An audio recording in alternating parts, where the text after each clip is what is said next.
자, 안녕하십니까. 이번 2024학년도 6월 평가원 모의고사 생활과 윤리 문항 해설을 맡은 새로운고등학교 하예룬이라고 합니다. 자, 이번에 여러분들이 6월 모의고사를 보면서 좀 많이 어려운 문제가 좀 많이 나왔어요. 특히 이제 기출 변형 문제가 나와서 우리가 많이 풀었던 그 보기에서 있는 대로 고른 것은 이 문제가 니은, 디귿, 기억, 니은 이런 식으로 문제 출제되었죠. 그래서 좀 여러분들 많이 헷갈리게 하는 내용이 나왔었고, 또 그 9번 문제를 보면은 좀 교육 과정에서 조금 벗어나 있는 문제도 출제가 좀 됐어요. 그래서 여러분들이 교과서나 수능특강, 수능 완성에서 그 어디서도 찾아볼 수 없었던 내용들이 좀 등장을 해서 여러분들이 문제 푸는데 조금 어렵게 했던 문항들이 대거 출제가 되었습니다. 자, 그래서 선생님이 여러분들을 위해서 좀 고난이도의 몇 문제 가져와서 풀이를 한번 해볼 거예요. 설명을 듣고 여러분들이 이제 앞으로 공부해야 될 방향성에 대해서 조금 생각해 보시면 좋을 것 같습니다. 자, 그러면 1번 첫 번째 문제부터 보도록 하죠. 자, 첫 번째 문제를 보면은 시민 불복종에 관한 문제로 이 문제의 오답률이 61.2%. 자, 그래서 좀 어려웠던 문제에 해당하는 내용입니다. 많은 학생들이 답을 틀렸고요. 좀 생소한 개념들이 나와서 좀 여러분들 헷갈렸을 것 같은데, 일단 문제를 풀면서 이야기를 나눠보도록 하죠. 자, 시민 불복종은 그 결과의 좋음에 의해 정당화된다. 자, 결과를 얘기하고 있어요. 자, 결과를 얘기하고 있고, 민주주의에 대한 존중심의 감소 정도마저 고려해야 한다고 하네요. 즉, 시민 불복종을 평가할 때는 그 결과가 민주주의에 대한 존중심을 가져올 것인지 아니면 감수할 것인지 이런 것도 고려해야 한다고 보기 때문에 이 사상가는 싱어라고 보시면 되겠습니다.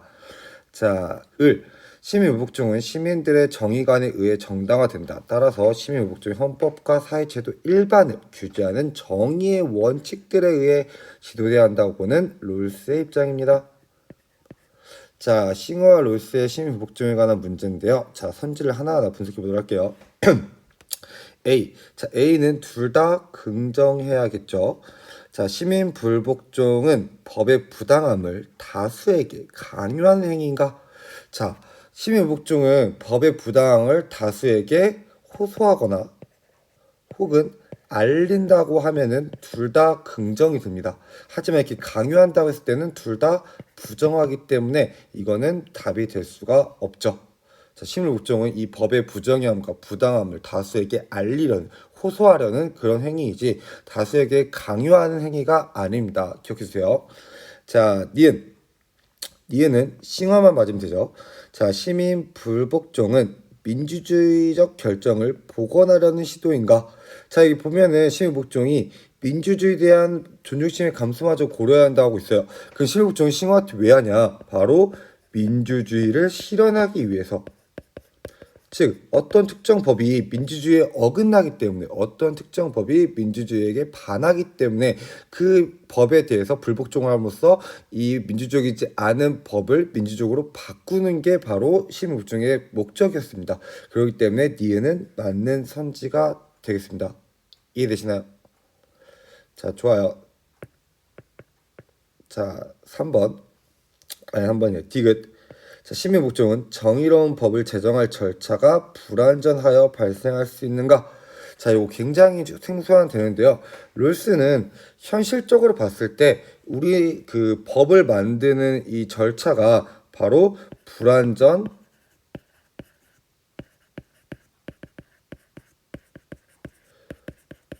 절차를 거친다고 합니다. 이 불완전한 절차를 거치기 때문에 부정의한 법이 만들어질 수밖에 없고요. 왜냐면 완전히 정의로운 법을 제정할 수 있는 절차가 마련되지 않아요, 현실적으로는. 그래서 이 현실적으로 법을 제정하는 절차는 불완전한 절차를 겪을 수밖에 없고, 이 불완전한 절차를 겪어서 나온 법은 일부 부정의할 수 있어요. 이 일부 부정의한 법에 대해서 아주 심각하게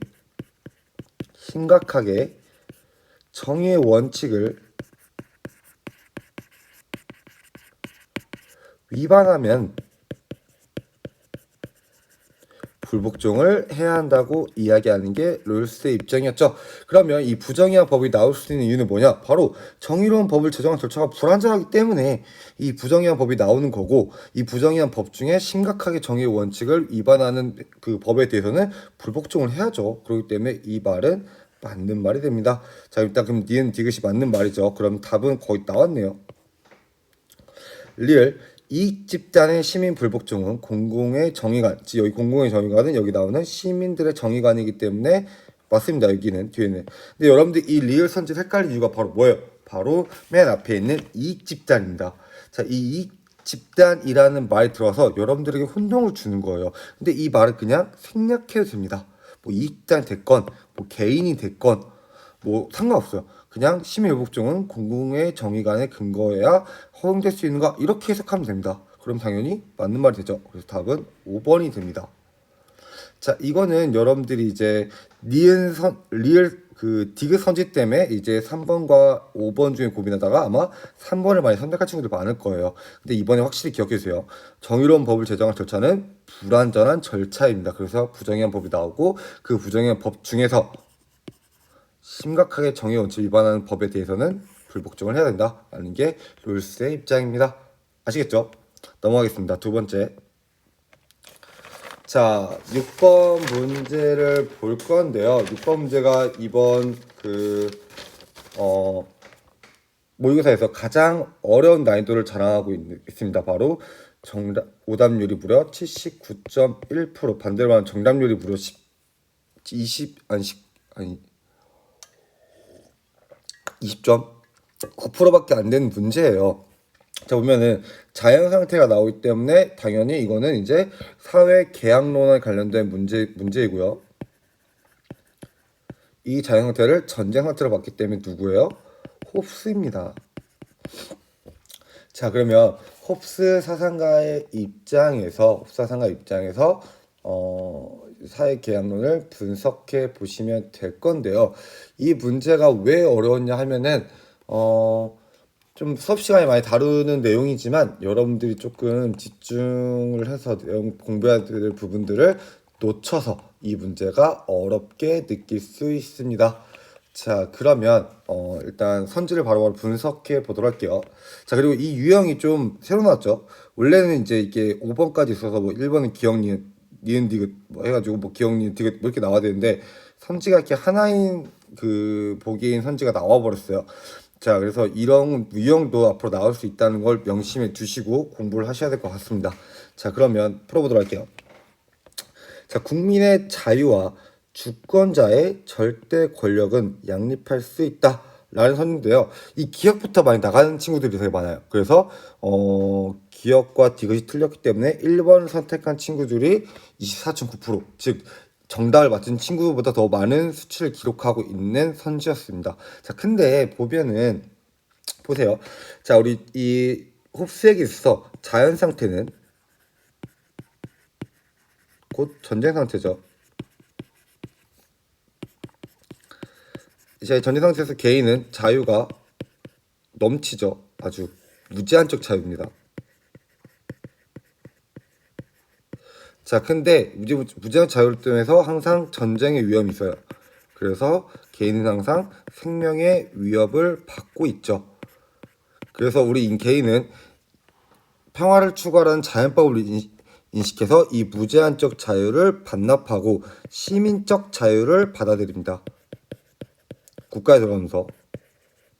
그래서 이 시민적 자유를 보장하기 위해서 절대군주를 옹립하죠. 자, 그러면 이 절대군주의 권력과 개인의 시민적 자유가 양립하고 있죠. 그렇기 때문에 기억은 정답입니다. 물론 우리가 전제 상태에서 누리던 무제한적 자유는 포기하지만 그로 인해서 시민적 자유는 없기 때문에 이 시민적 자유와 절대군주의 권력 사이는 양립할 수 있기 때문에 기억은 맞는 선지. 그러면 1번이면 틀리죠. 자, 니은. 이 니은 때문에 아마 일단 디귿부터 볼게요. 그러면 잠시만요.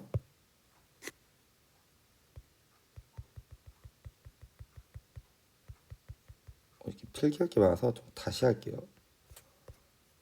자, 디귿을 보면은 주권자는 평화와 공동 방해를 위해서 국민의 힘과 수단을 임의적으로 사용할 수 있다. 자, 주권자는 흡색에서 어떤 존재였죠? 바로 그쵸, 리바이어던 절대군주입니다. 자, 절대군주라 하면은 힘이 아주 막강하죠. 이 막강한 힘을 가진 주권자가 이 힘과 수단을 임의로 사용할 수 있는데 이 어느 때냐? 바로 평화와 국민의 평화와 그리고 국민의 안전, 공동 방위를 위해서는 국민의 힘과 수단, 국민의 힘과 수단을 임의적으로 사용할 수가 있죠. 하지만 만약에 목적이 요게 아니라면 이게 절대군주가 이 목적이 아닌 다른 이유로 요거를 임의적으로 사용해서 오히려 국민의 생명을 위협한다. 그러면 국가로서의 권력이 상실된다고 봅니다. 즉 절대 군주로서나 국가로서의 권력이 상실돼 버려요.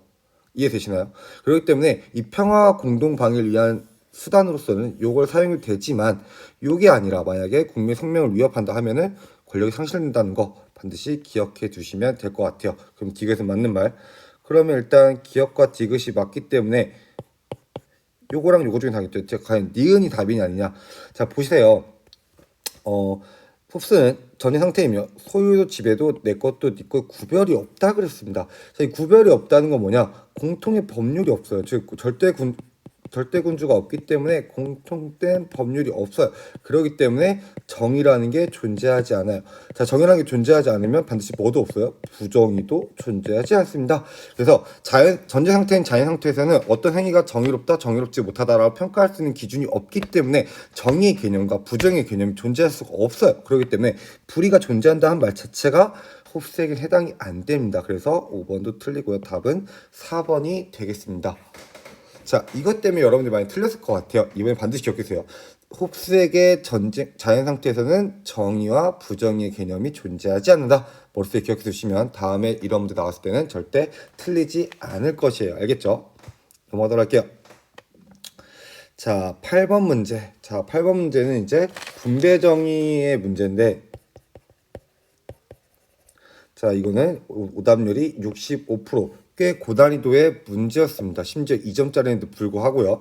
자, 그럼 바로 문제 풀어보도록 할게요. 자, 보시면 도덕적 관점에서 볼 때 자연적 자산이 자의자이고 아닌 건 상관없이 개인은 이에 대한 소유 권리를 지니며 이로부터 창출된 결과물에 대해서 그러하다라고 했기 때문에 소유 권리 누구예요? 노직이죠.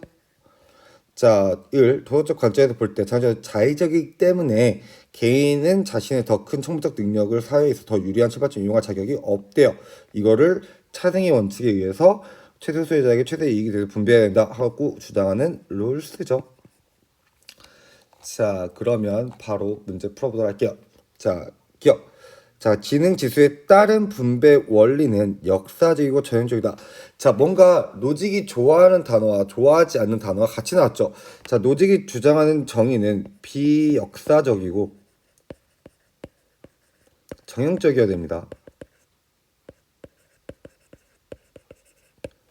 그쵸? 근데 지금 전형적이라는 말 아니죠. 미안. 죄송해요. 갑자기 헷갈렸네요. 자, 이게 아니라 죄송해요. 노직은 역사적이고 어떤 소유물을 갖게 된 그 역사적 배경을 중시하고 기준과 형식이 정해지지 않은 비정형화된 정의를 주장하죠. 근데 여기 지금 역사적이라는 말과 정형적이라는 말 같이 나왔죠. 역사라는 말은 노직이 좋아하고 정형적이라는 말 노직이 안 좋아하죠. 근데 기억하세요. 노직에서 뭐뭐에 따른 분배는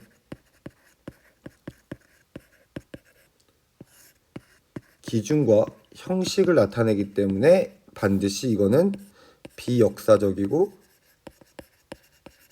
정형화된 정의가 아닙니다. 이해되시나요? 뭐뭐에 따른 능력에 따른 분배, 업적에 따른 분배 이렇게 뭐뭐에 따른 분배는 기준과 형식을 정해진 비역사적 정형화된 정의이기 때문에 노직이 싫어해요. 근데 여기 보면 나왔네요. 진흥짓을 따는 분배. 그럼 여기에 이거는 비역사적이고 정형적이다 이렇게 나와야 되는데 역사적이기 때문에 답 기억은 틀린 선지가 됩니다. 이해되시죠? 자, 니은 롤스 사유재산을 소유할 권리. 사유재산을 소유할 권리를 우리가 뭐라 그래요? 바로 기본적 자유라고 합니다. 사유재산권은 기본적 자유에 속하죠. 기본적 자유는 평등한 자유의 원칙, 즉 1원칙에 의해서 평등하게 분배되어야 한다. 맞죠? 맞는 선지입니다. 자, 디귿. 천부적 능력이 분배 몫을 결정에 미친 영향을 경감시킬 필요는 없다. 이거는 오히려 롤스가 아니라 노직이어야죠. 자, 이게 무슨 말이냐?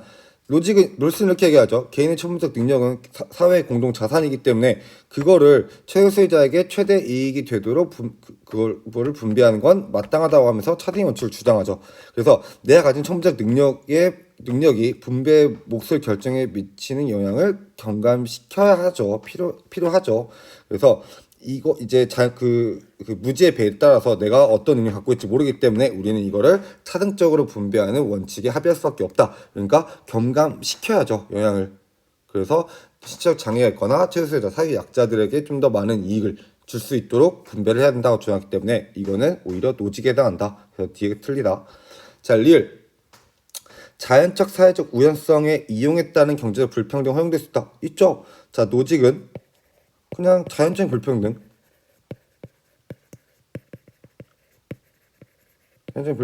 그냥 뭐 이런 사회적 경제적 그런 빈부격차나 불평등을 조정하면 안 되기 때문에 자연적으로 발생하는 불평등을 인정하기 때문에 인정했고요. 롤스는 최소수혜자에게 최대 이익을 보장하는 불평등 인정했죠. 그렇기 때문에 경제 불평등 허용될 수 있죠. 다만 얘네가 주장한 불평등의 그런 형식이 다를 뿐. 이해되시나요? 그래서 리얼 맞는 말 답은 4번입니다. 이해되시죠? 넘어가다 할게요. 이번에 이 교정정의 문제인데요. 이 교정정의 문제가 좀 굉장히 난이도 높았고요. 오답률이 무려 78.1%. 아까 봤던 홉스 문제와 거의 비슷합니다. 비슷하게 어려운 문제로 출제가 되었는데 이 문제가 왜 어려웠냐면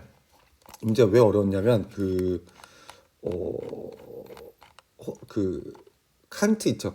칸트는 우리가 보통 공부할 때 그 응보주의적 관점에서 이야기하죠.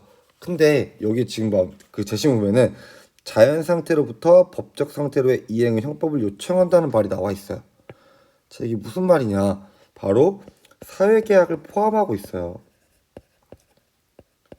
즉, 갑은 이제 그 살인과 사형은 고통받는 인격 안에 인간성을 추악하게 만드는 것으로부터 벗어나야 한다라고 주장하는 칸트인데, 칸트의 응보주의 안에 칸트가 그 주장했던 사회계약까지도 포함된다는 말이 담겨 있어요. 이게 이제 우리 교육과정에 나와 있지 않고요. 그게 무슨 말이냐? 수능 특강이나 수능 완성 혹은 교과서에 어딜 봐도 칸트의 사회계약 나오지 않아요. 이 칸트의 사회계약은 칸트도 어떻게 보면 근대 사상가이기 때문에 그 실천이성이 보편적인 공동체적인 입법의 주체로서 형법을 만들었고, 그러기 때문에 이 사회계약은 응보주의 관점에 포함될 수 있다고 이제 얘기를 해요. 근데 이제 한번 평가원이나 수능에서 그 연구평 관련해서 이 사회계약이 나온 적이 있지만 사형제도와 관련해서 이 사회계약이 나온 적은 처음입니다. 그래서 여러분들이 아씨 뭐야 이거 칸트 맞아? 칸트 맞는데? 근데 칸트가 이렇게 이걸 베카리를 비판할 수 있어? 라고 하면서 답을 비껴갔을 거예요. 근데 이번에 나왔기 때문에 이 제시문이 이제 칸트 사회계약의 근거가 되어버립니다. 그래서 앞으로 수능이나 모의평가에서 반드시 이 내용이 또 등장할 수 있기 때문에 여러분들이 이제 공부할 때는 칸트의 이 사회계약 내용을 반드시 숙지한 상태에서 공부를 하셔야 될 것 같습니다. 요점은 뭐냐면 이게 이제 칸트인데 칸트는 이제 응보주의와 사회계약에 포함돼요. 그래서 사회계약에 뭐가 포함된다? 사형이 포함된다는 것을 인정했다고 이해하시면 됩니다. 그럼 답이 바로 나와요. 자, 그럼 일단 을 병도 분석해 볼게요. 살인자는 반역자고 국가로 분리되어야 한다. 루소죠.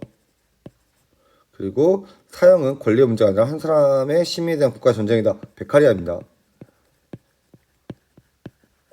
자, 칸트, 을은 루소, 병은 베카리아. 자, 이렇게 논리를 풀면 되는데, 자, 1번부터 볼게요. 자, 범죄 사실 자체를 근거로 유죄 조건이죠. 형벌을 부과해야죠. 모두 다.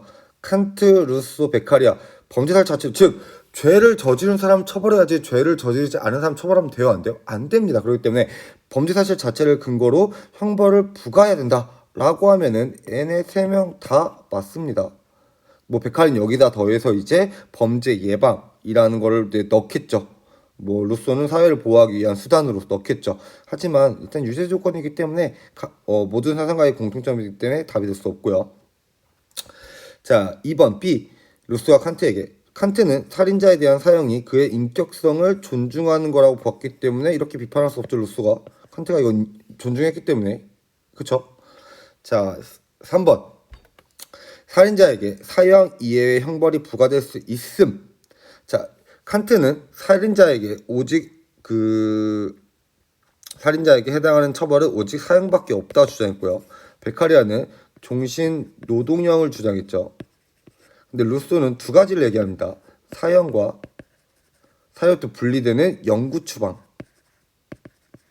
두 가지를 인정했어요. 그렇기 때문에 이 말은 베카리아가 칸트에게 할 수 있는 비판은 되지만 사형 이외에 다른 그 형벌을 인정했던 루소에게는 해당하지 않기 때문에 답이 될 수 없어요.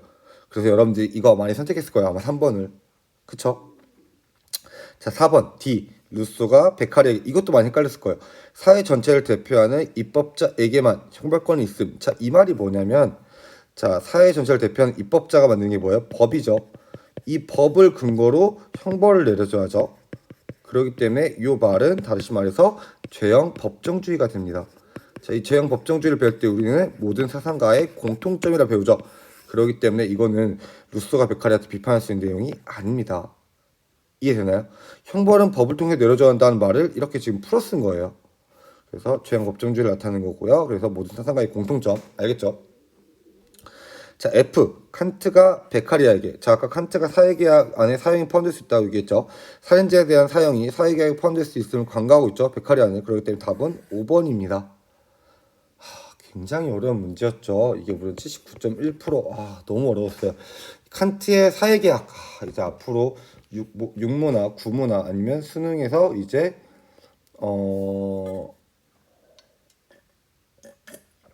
자주 나올 것입니다. 알겠죠? 자, 그러면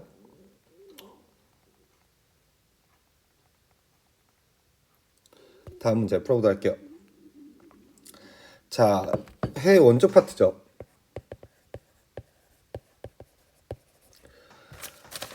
자, 해외 원조 파트는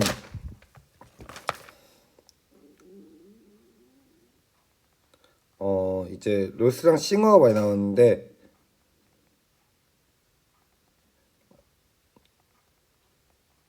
잠시만요.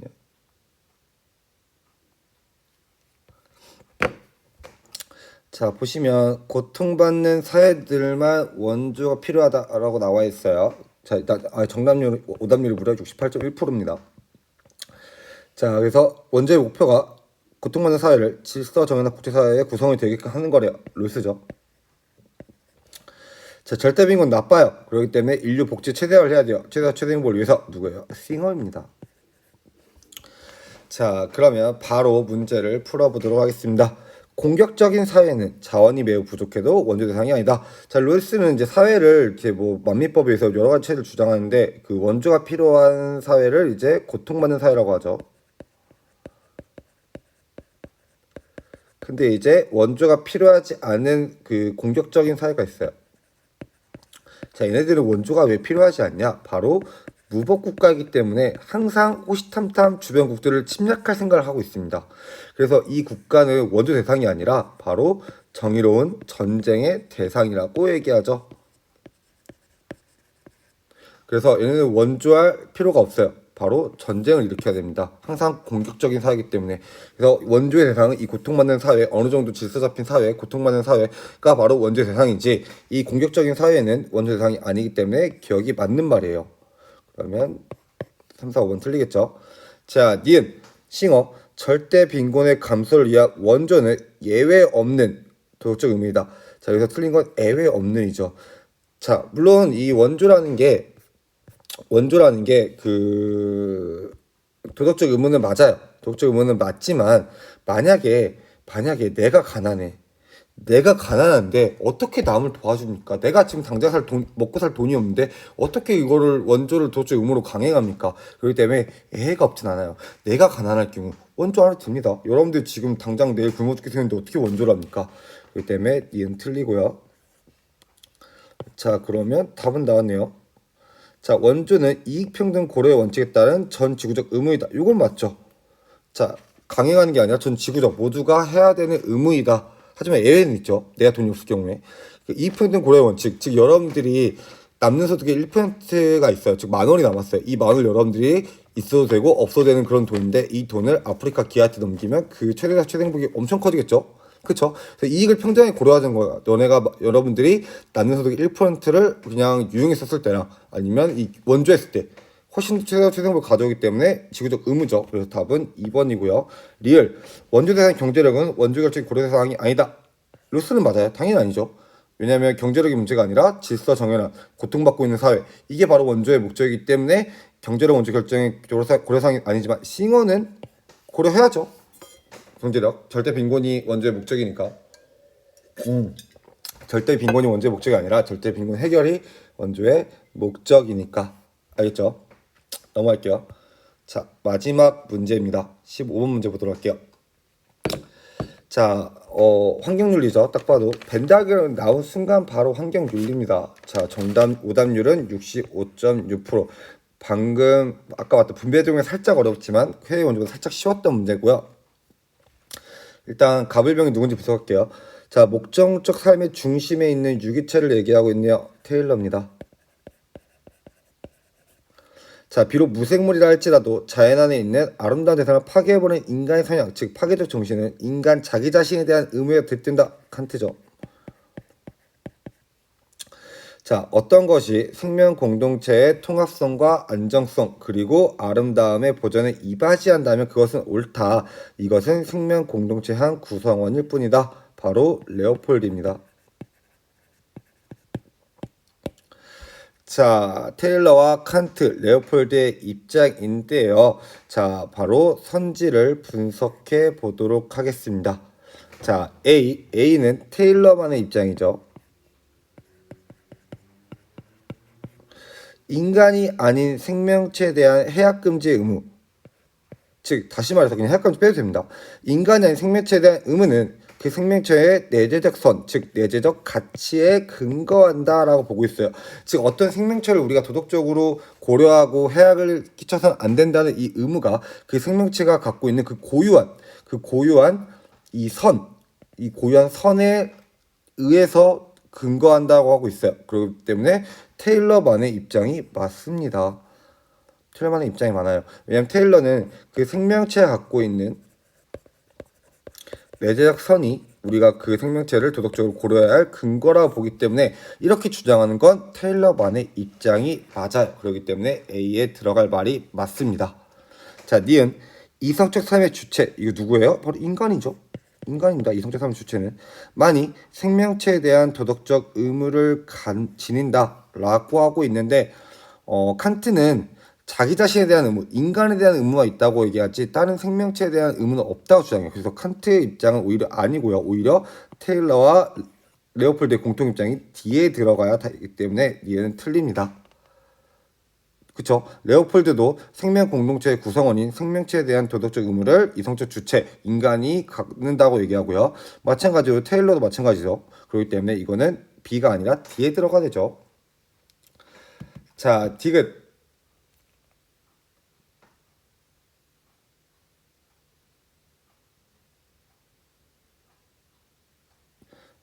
디귿은 C. 레오폴드만의 입장. 어떤 생명체들의 가치보다 생명 공동체의 가치가 더 중요하다. 자, 레오폴드에게 도덕적 고려 근거는 뭐예요? 생명 공동체의 온전한 발전입니다. 유지와. 그렇기 때문에 이 생명 공동체를 구성원이면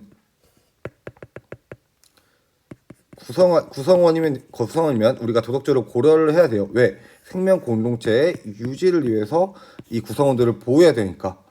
그렇기 때문에 이 생명 공동체 중에 어떤 가치가 더 중요해요? 생명 공동체의 가치가 더 중요합니다. 우리가 생명체를 보호하는 이유가 생명 공동체의 온전한 유지를 위해서이기 때문에. 이해되나요? 그렇기 때문에 이거는 레오폴드만의 입장이 맞고요. 답은 그래서 기억 디귿이 됩니다.